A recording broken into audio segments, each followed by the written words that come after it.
Olá, louvado seja nosso Senhor Jesus Cristo, para sempre seja louvado, glória ao Pai, ao Filho e ao Espírito Santo, como era no princípio, agora e sempre. Amém. Queridos paroquianos, irmãos e irmãs da Paróquia São José Operário, hoje nós estamos nessa quinta-feira, dia 29 de abril de 2021. Hoje nós celebramos a memória de Santa Catarina de Sena, pedindo a ela, que é a padroeira da Itália, que ilumine e abençoe a todos nós. O evangelho que a igreja nos traz no dia de hoje, tirado de João, capítulo 13, versículos 16 a 20. O Senhor esteja convosco, Ele está no meio de nós. Proclamação do evangelho de Jesus Cristo segundo João. Glória a vós, Senhor. Depois de lavar os pés dos discípulos, Jesus disse: em verdade vos digo, o servo não está acima do seu senhor, e o mensageiro não é maior do que aquele que o enviou. Se sabeis isso e o puserdes em prática, sereis felizes. Eu não falo de vós todos, eu conheço aqueles que escolhi, mas é preciso que se realize o que está escrito: aquele que come o meu pão levantou contra mim o calcanhar. Desde agora vos digo isso, antes que acontecer, a fim de que quando acontecer, creiais que eu sou. Em verdade vos digo, quem recebe aquele que me enviar, me recebe a mim, e quem me recebe, recebe aquele que me enviou. Palavra da salvação. Glória a vós, Senhor. Pedindo a intercessão de Santa Catarina de Sena, nós aqui nos encontramos atentos à palavra de Deus e procurando compreender um pouco o mundo em que nós vivemos, compreender um pouco nossa presença nesse mundo e, ao mesmo tempo, sempre refletir qual é a história que eu quero viver para apresentar a Deus, já que eu sou movido pela fé, já que eu creio, já que eu acredito num Deus que me ama, a tal ponto de me oferecer o seu próprio Filho e ao mesmo tempo envia um Espírito para me dar ânimo, principalmente nos momentos difíceis e cruéis da nossa vida. Hoje é o 7º dia de falecimento do meu grande amigo, Padre Demar Costa, a quem eu coloco como oração, e juntamente com ele todas as pessoas que morreram vítimas dessa pandemia, dessa situação complicada e difícil em que nós vivemos, em que a gente se sente um pouco, conforme diz um psiquiatra, desbussolado, né? A gente se sente um pouco sem bússola, mas é na oração que a gente vai encontrando caminhos, é na oração que a gente vai buscando respostas para nós. Nós estamos hoje com Jesus dentro do contexto do lava-pés. É bom a gente lembrar que no Evangelho de João não tem a Eucaristia como existe nos sinóticos, mas a Santa Ceia ela é marcada pelo lava-pés. O lava-pés é um momento em que Jesus lembra que ele, como Senhor e Mestre, ele se coloca em atitude de serviço. E aí que é o grande mistério e a grande beleza da fé cristã. A gente gosta, e a igreja dá muito valor à questão da hierarquia e do poder, mas o Evangelho dá valor em relação ao serviço. O fato de lavar os pés, Jesus está com avental, tirou o manto, e você deve lembrar na Semana Santa que Jesus não tira o avental, ele permanece com esse avental de serviço, de servo, da ceia do lava-pés, até o momento da cruz. Jesus é o Senhor e Mestre que se tornou servo, colocou-se para servir a humanidade. E aí Jesus faz esse discurso hoje, depois desse contexto do lava-pés. Em verdade vos digo, o servo não está acima do seu senhor, e o mensageiro não é maior do que aquele que enviou. Se sabeis isso e puserdes em prática, sereis felizes. Nós somos uma geração que tudo que a gente faz é para ser feliz. Na verdade, tudo que a gente faz para ser amados. E para ser alguém nesse mundo. E tudo que a gente faz para ser feliz. A gente se cuida, a gente malha, a gente faz cirurgia plástica, a gente faz dieta, a gente se perfuma, a gente se banha, porque eu quero ser feliz. O problema do mundo atual é que a felicidade, eu coloquei a minha felicidade como sendo a realização de desejos e vontades, muito ligadas ao mundo do consumismo. Mas Jesus coloca o conceito de felicidade diferente. O conceito de felicidade de estar em pé de igualdade com Ele. O conceito de felicidade é ter a prática de Jesus.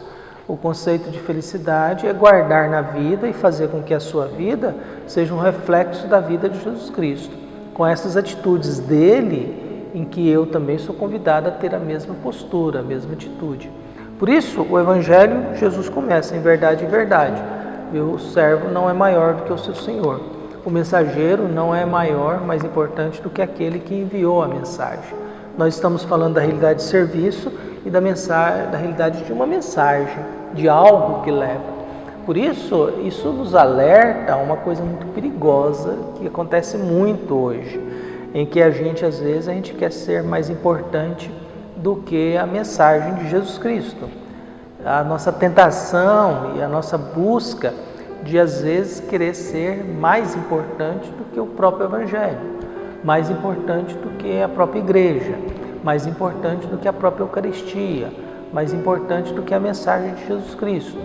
Quando a gente começa a fazer muito discurso no mundo em que nós vivemos, em que as pessoas não fazem referência a Jesus Cristo e só fica publicando atitudes de autoridade, é sinal de que Jesus não está entrando no discurso, que Jesus não está entrando. Quando eu morei em Roma, tinha lá a Academia Alfonsiana, a maioria dos professores, eles não conseguiam falar nada além daquilo que o Papa dizia. Era na época do Ratzinger, eles não conseguiam sair dessa questão. Eles não conseguiam citar Jesus Cristo. Eles muitas vezes, tudo era em torno de um documento ou de uma fala do Papa. Quer dizer, o Papa era o centro, e não Jesus Cristo. Por isso Jesus faz esse alerta, olha, vocês não são maiores do que eu, e vocês devem ser mensageiros, mas lembre-se, vocês não são mais importantes do que aquele que envia a mensagem. O que nós estamos falando? Nós estamos falando que Jesus está colocando os discípulos no lugar dele e ao mesmo tempo dando uma responsabilidade de que eles serão extensão, mas eles não são o centro, eles são mensageiros, são anunciadores. Por isso o Evangelho tem isso, maior, viu? E esse princípio, essa consciência nos leva a uma felicidade. E por que isso? Talvez porque a felicidade, às vezes a gente é infeliz porque a gente quer ser demais. Às vezes a gente é infeliz porque a gente quer muito. Às vezes a gente sofre muito porque a gente quer aquilo que não é possível. E Jesus está orientando, se vocês entenderem, viu, que vocês não são mais importantes do que eu, mas vocês têm a obrigação de levar uma mensagem, e vocês não são mais importantes do que essa mensagem, vocês serão felizes. Mas se vocês começarem a ter arrogância, prepotência de querer ser muito importante cansa. Desejar ser muito importante nos oprime muito. Desejar ser muito importante, o centro das atenções, nos custa muito. Haja vista a vida desses artistas que a gente acompanha por aí. É uma vida de cansaço, é uma vida tensa, difícil, que aonde a pessoa vai tem alguém de olho e que a pessoa não consegue ser anônima. Por isso a felicidade que Jesus propõe aqui é ter consciência do nosso papel diante de Jesus e o nosso papel diante da mensagem de Jesus. E Jesus continua: eu não falo de vós todos, eu conheço aqueles que escolhi, mas é preciso que se realize o que está na Escritura: aquele que come o meu pão levantou contra mim o calcanhar. Nós estamos no discurso do lava-pés, nós estamos nessa conversa de Jesus de que alguém irá traí-lo e alguém irá negá-lo. Isso cria uma instabilidade com os discípulos, mas também estamos no discurso de uma tomada de consciência de que Jesus sabe das coisas. Jesus nos conhece, a gente não precisa explicar para Jesus quem nós somos se nós convivemos com Ele. Talvez Ele não conheça quem nunca convive com Ele, porque tem gente que não convive, tem gente que não reza, tem gente que não vai na igreja, tem gente que não participa de comunidade, tem gente que basta a si mesmo. Mas aqueles que rezam, aqueles que participam de uma comunidade, frequentam a Eucaristia, essas pessoas tornam-se conhecidas por Jesus. E no mesmo contexto que são conhecidas por Jesus, elas também vão começando a conhecer Jesus. Mas Jesus sabe, conhece cada um. Mas Jesus também tem consciência de que alguém levantará o calcanhar contra ele. Eu tenho sempre o famoso calcanhar de Aquiles, né? É o ponto fraco. Mas também aquele que come do meu pão, porque a gente não sabe se Judas comeu o pão na Santa Ceia, mas a gente sabe que Judas recebeu o pão. A gente não tem informações se Judas realmente recebeu a Eucaristia, recebeu o pão consagrado. Alguns evangelhos dizem que todos tomar e comer, e distribuiu a todos comeram. Mas no Evangelho de João, a gente sabe que Jesus deu o pão para Judas, mas nós não sabemos se Judas comungou deste pão. É uma dúvida, uma incógnita. Mas Jesus sabe que nem todos vão ajudá-los, que a traição ela vem do grupo de amigos, não vem dos inimigos, vem dos amigos. Que a negação vem do grupo dos amigos. E talvez por isso essa dor é um pouco maior. A gente ser enganado por quem não gosta da gente, a gente ser prejudicado por quem não gosta da gente, isso dói menos, porque a gente sabe que a pessoa não gosta, ela quer o mal da gente. Mas a gente ser enganado, a gente ser traído, a gente ser ferido por amigos, isso é muito cruel, isso é muito duro, isso é muito difícil na nossa vida, e é muito, muito pesado na nossa vida. Por isso Jesus vai fazendo esse discurso da nossa posição nesse mundo, vai anunciando que alguém ficará contra ele e essa pessoa comerá do meu pão, mas ao mesmo tempo levantará o calcanhar contra ele. E Jesus termina hoje: desde agora vos digo, antes que aconteça, a fim de que quando acontecer, creiais que eu sou. Em verdade vos digo, quem recebe aquele que eu enviar, me recebe a mim, e quem me recebe, recebe aquele que me enviou. Essa frase ela é muito bonita para o mundo daqueles que falam de Jesus. Mas eu estou falando daqueles que falam de Jesus porque fazem uma experiência de Jesus. A gente tem que lembrar sempre que uma coisa é a pessoa que fez uma experiência de fé e ela fala sobre Jesus. E você sabe disso.